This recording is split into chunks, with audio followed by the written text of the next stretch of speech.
We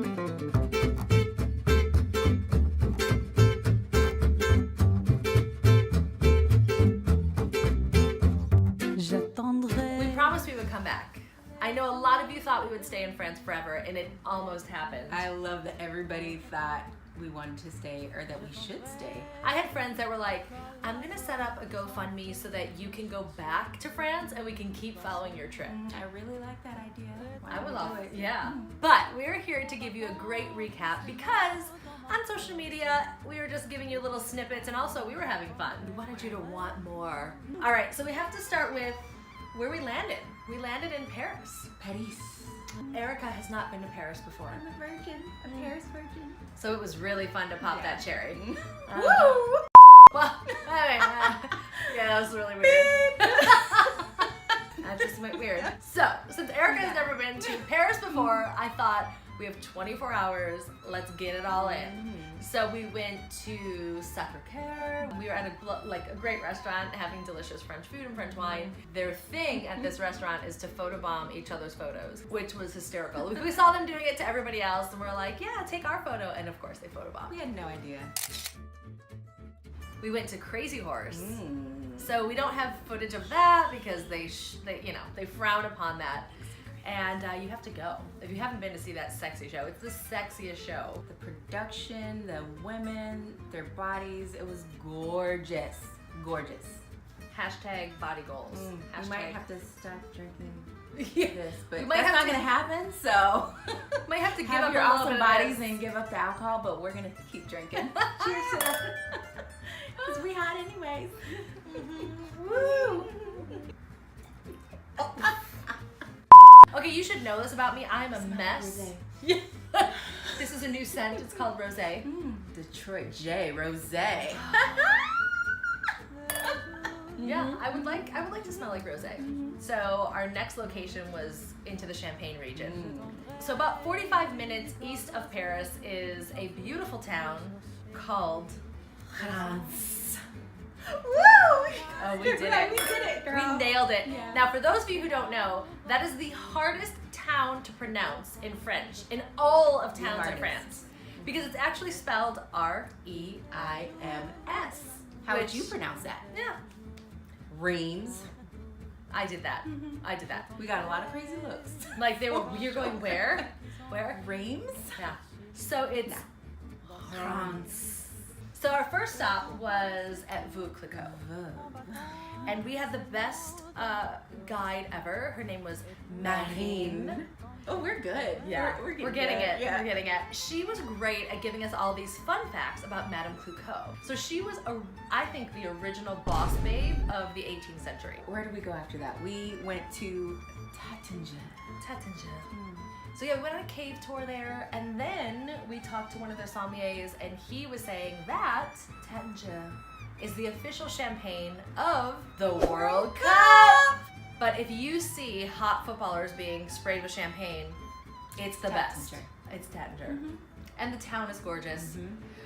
The town was so charming. We just twirled our way through that town. Oh There's my God. Gothic cathedrals we twirled in front of, fountains, the streets, stairways. So, next on our itinerary, we are traveling to Avignon. I love saying that. So beautiful. So sexy. Sexy. And you know why it's sexy? Because they have one of the most famous wine regions in the world. I kind of geeked out on this because I've been doing my research and reading my wine Bible, and Chateauneuf-du-pape. I feel like the soil is just blessed by the gods. Seriously. Which is true, It because really the is. popes wanted wine. The popes wanted wine. Popes wanted If you wine. didn't know this, the history of Avignon is the popes were hiding out there, and they were like, we need wine. And there's great land here. Popes were luscious. But they drank good wine. They had standards. They had standards. Preach! Because the other fun fact about Avignon in July, if you go in July, is Avignon has the biggest contemporary performing arts festival in the world. So for about 2 weeks, it's like 1,300 live shows happening. So at any time, day or night, there are people walking around performing little bits of their shows to get you to come to their show. So you can just sit and drink wine and just watch performance art, whether it's dancing or mimes or breakdancing. We're shiny. We're shiny. We're really hot. But we're super hydrated. Like our skin's gonna look fantastic. And of course because we're hydrating with vino.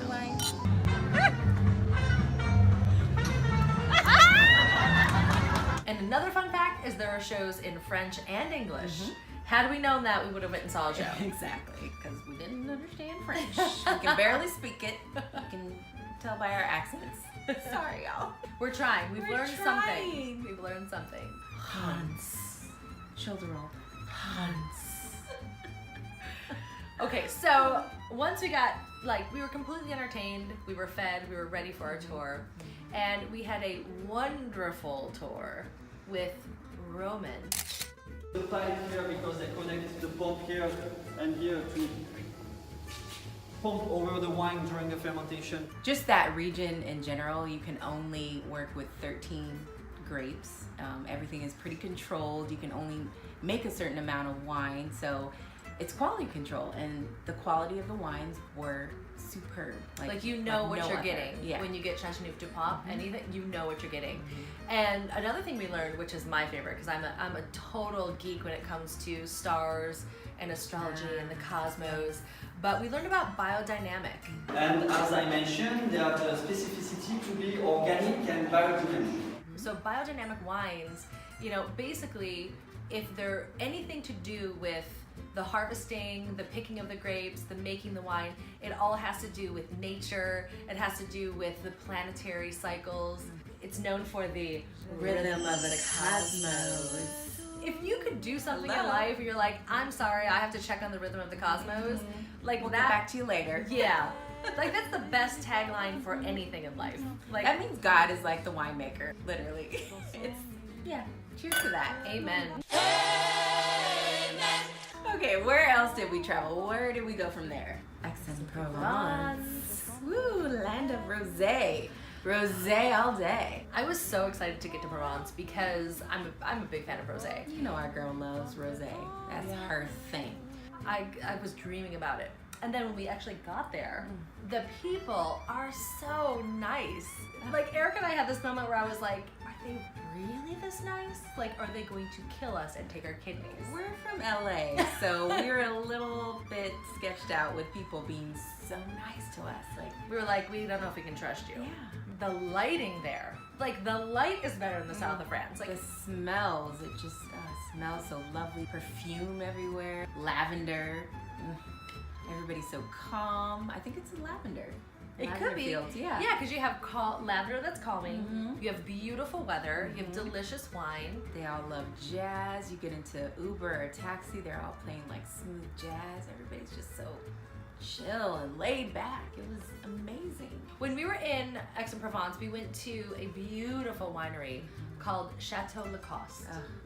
And the owner of Chateau Lacoste actually wants to combine, his goal of his winery is to combine art and wine. So there's beautiful art installations. It's a 2-hour walking tour through the whole winery. You can go up, you can touch, you can take photos on. It's really interactive. It's really friendly for the guests. And then there's 3 different restaurants on the property. So this girl right here is a foodie. And this girl right here surprised me with taking me to Francis Maumont restaurant, which, if you've ever watched Chef's Table, and I'm a huge fan, I was just obsessed with Francis Maumont. We are here at Chateau Lacoste. If you could get the scent, the smoky scent of what's cooking in there, and the lavender scent. The flavors just superb. It was, I can't even explain it on video what we experienced right now. You have to come here and experience it yourself. Argentinian barbecue.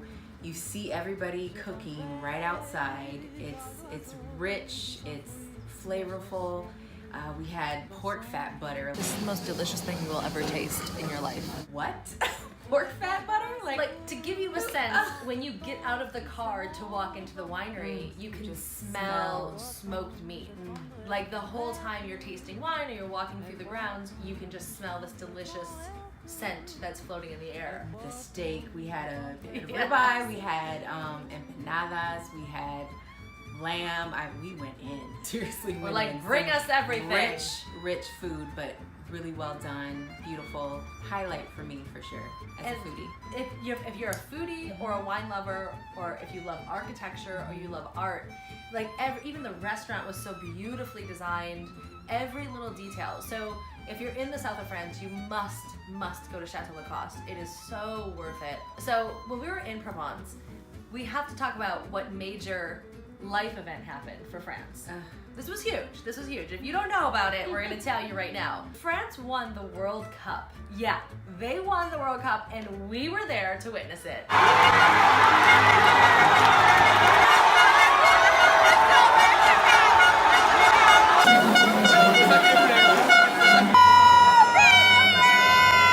We brought the luck. We brought it. It was us.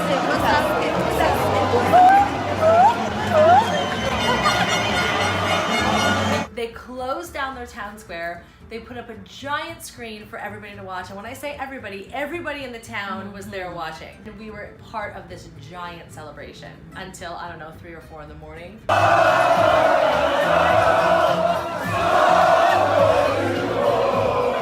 Until they ran out of beer. The wine girls, all we wanted was a cold beer because it was so hot. Everybody was drinking beer on the streets and they ran out of beer. So it's post World Cup and we were searching for a beer. We're a little sweaty and we need something cold and refreshing. They're sold out of beer everywhere. Everywhere. And we just want a beer. Hello. The wine girls just want beer. That's all we want. We just want a beer. Shoulder roll. So once we recovered from our celebrating of the World Cup, we got up, hopped another train, and we ended up in the French Riviera. Provence, you drink rosé all day. But if you ever want to know what you do in the south of France and the Riviera, you definitely drink rosé all day. We ended up staying in a town called Bellière. It actually means beautiful place. Beautiful place. And it was like Such a fitting word because it was literally a magical, beautiful place. we just kept walking around going, It smells amazing. It looks amazing. Everybody's beautiful. Fun fact, we ordered a glass of rosé and, we told our friend, we want a glass of rosé. And he's like, no, a glass? We don't do glasses here. We do magnums.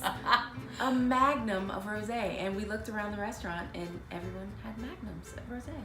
It's that serious, y'all. They are serious about their rosé. when in the French Riviera, do like the locals do. And drink magnums. You know, say for example you get tired of drinking rosé. I know that's a crazy thought, but if you want to change it up, we learned of a new drink in the south of France, and I had never had this before. It's called piscine, which literally means pool, but what it is, it's champagne on the rocks, and where we were that day, it was with orange zest. Oh my God, when you're sitting on the beach and you just want something refreshing, champagne on the rocks with some orange zest was like, it was life. And can we say real champagne? Real champagne. Not sparkling wine because you guys get it mixed up. No, Champagne no. made in Champagne, France. A little bit more expensive. Different price point. And can we be more snobby and say we had that favorite drink in the most expensive beach in the world? And Juna Beach, and they have this beautiful restaurant where you can have lunch or you can sit out in your little chairs and you have your little cabanas, and literally the water washes right up to your feet. So you can eat and drink while in the water. So I'm going back. I know. I'm going back right now. You have to pause for a moment when you're somewhere that beautiful. And I literally said to Erica, I was like, I'm going to cry when we leave here. Like, I think we shed real tears that day because it was the most beautiful ending to a wonderful trip. It was a trip that I totally needed, that we both needed. Yes. To recharge our souls. It was everything. It's always great to be on vacation and to be somewhere where you just don't want to leave, because then you know you're gonna go back. And like we've said, like if we could go back to France, we would definitely go back to the south of France. For sure. South of France. GoFundMe. Send us back.